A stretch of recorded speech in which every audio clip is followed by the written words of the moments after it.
नमस्कार, जीवित खबरमा यहाँलाई स्वागत छ। अब सुन्नुहोस् मुख्य खबरहरू। सप्तरीमा डाका समूहको कारण एकजनाको मृत्यु भएको छ।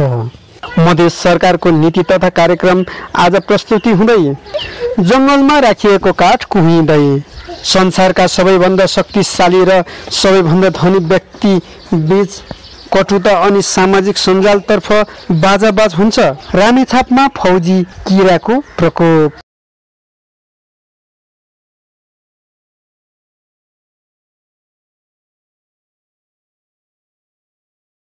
प्रधानमन्त्री विरुद्ध हुन सक्छ भ्रष्टाचार। सप्तकोशीमा बेपत्ता गोताखोरको शव भेटियो, अर्कोको खोजी। डेरी सञ्चालन गरी सामुदायिकको धारणा बदल्न सफल ललित। उत्पादन मोडिँदै व्यवसाय। हस्त जीवित खबर यति नै। अब सुन्नुहोस् पुरा खबर। विराटनगर सप्तरीका डाका समूहले गोली प्रहार गरी एकजनाको हत्या गरेको छ।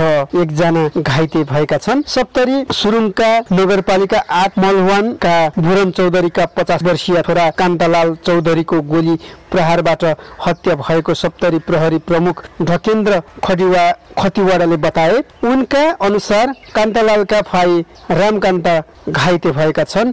उनको प्रादेशिक अस्पताल लाहानमा उपचार भइरहेको छ।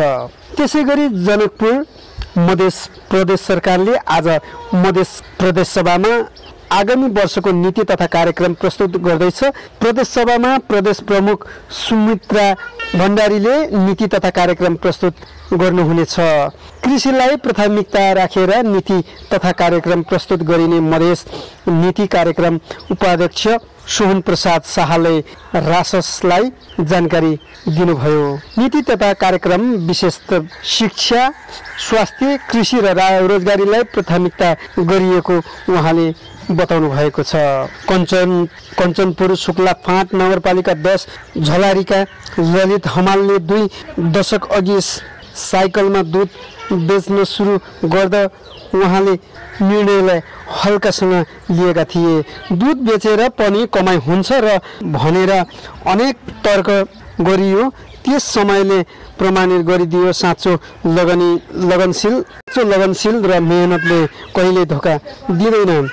सुरुमा साथीहरूले हाँसो गरे, परिवारले पनि चिन्ता व्यक्त गरे। ललित भन्छन्, म व्यवसाय कार्य गर्न हट थिएँ। मेहनत गर्छु भने केही न केही गर्छु भन्ने अठोट लिएर अगाडि बढे अनि अठोट आज दुध व्यवसायका रूपमा चिनियो। सुरुमा गाउँमा घुमेर ललितले 50 लिटर दुध